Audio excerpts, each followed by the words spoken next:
What's going on? I'm gonna give you guys a little look at I'm gonna call this a custom Ruger new Vaquero. And if you're very familiar with Ruger Vaqueros, you know what they look like. You know all the horrible things that just visually that look terrible on them. They got either read instruction manual and all this right on the side of the barrel, or the newer ones have read instruction manual and everything underneath here, which isn't too bad, but look at that compared to having those obnoxious type under there. Your base pin sticks way out here and looks really bizarre, man.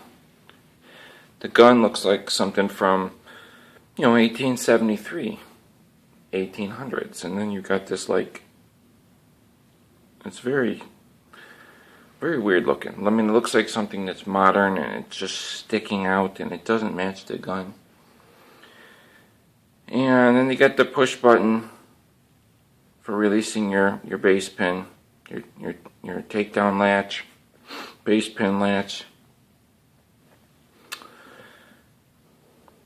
If you're not familiar with that, there's like a screw that sticks out and it's on a spring, and you push it in. And when you push it in, it allows you to slide your base pin out, which goes in and holds the cylinder in. So if you look, not only does it stick out and look terrible, the screw coming out here, sticking out to about here, it could get bumped and your base pin can pop out, or people have problems with it popping out under recoil. They sell a stiffer spring for that, so that won't happen under recoil, but it could still get pushed, and not to mention it looks terrible.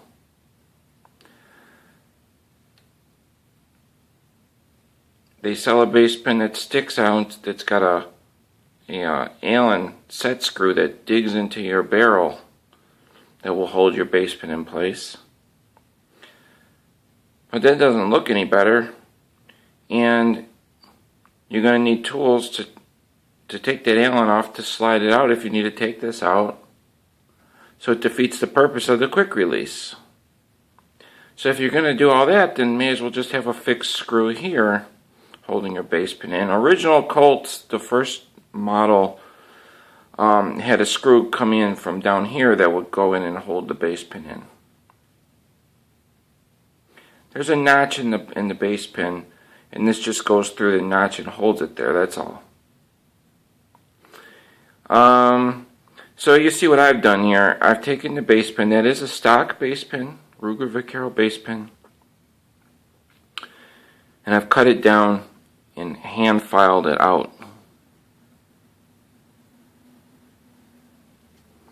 It's still got a groove. You can still grab it and pull it out. It's not a problem. The push button screw that was on this side, the head of that I cut in half, put it on the other side, and got a machine screw, number 3 I think, and you can see that's the head of the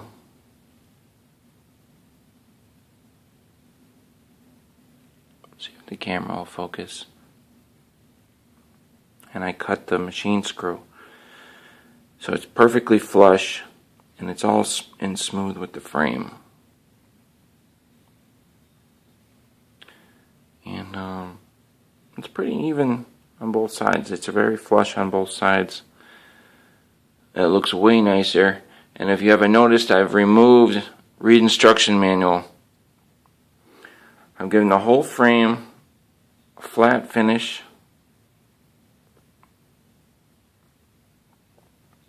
and it's buttery smooth, and it makes the gun look old. That really wasn't my intention. But does that not look like a Colt? I really wasn't trying to make a Ruger Vaquero look like a Colt, but I mean, if you saw that in a shelf, and you would walk over, you'd think, oh, that must be a new Birdie, or it doesn't look like a new Vaquero. That's a good thing, though. It really is. So I gave it all. This whole thing was polished out, man. It looked blinged out, looked stupid. And look, I left the grip frame polished, and it looks really cool like that. It shows the contrast, and it just looks really, really nice. I mean, it really does. Stock grips. Put that satin finish on everything.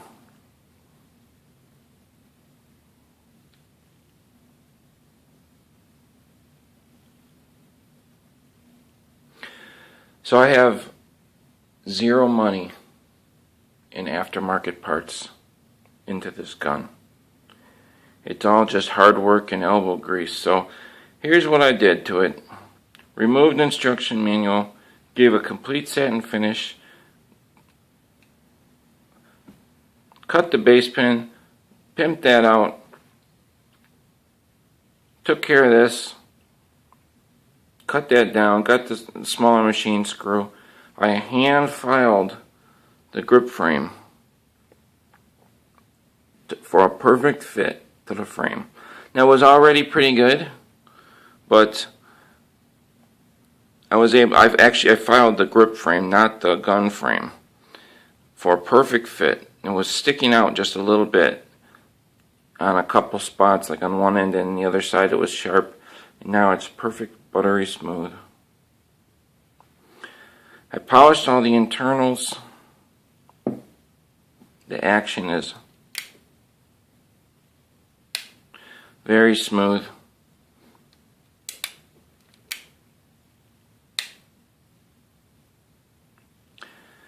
The trigger still got the same heavier trigger, but it's so smooth that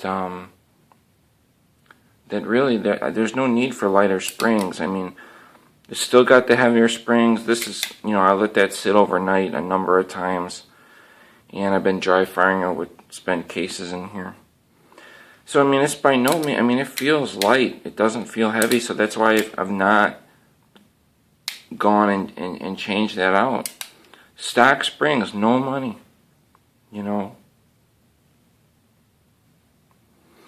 I carry this gun in a shoulder holster, and if I do carry in a shoulder holster for self-defense, I mean, when you pull this back, you don't want this to be, that hair of a trigger. I mean, it's still a nice single-action trigger. I mean, it's super accurate, but if you're going to carry this gun in self-defense, you don't want a super light spring, trigger spring. The trigger spring is fine. There's nothing wrong with it. If your gun, if it's really gritty and notchy, it's because the internals have not been polished. They're not oiled. You need to oil everything. You need to oil down in here. You need to oil where your main spring is, your hammer spring is. You need to oil this pivot in here. You need to oil the spring. I mean, the gun needs to be clean. It needs to be oiled, and you don't need to buy all that stuff. Zero money. Customing out this gun. Customing out.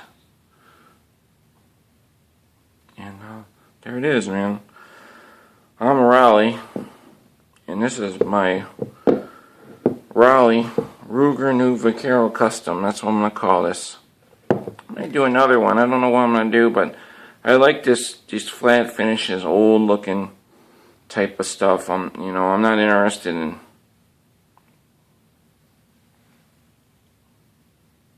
blinging out guns. Just a nice, clean, simple, and improvements to the gun, for sure. But man, that's just crazy how nice that came out. I mean, does that not look just killer?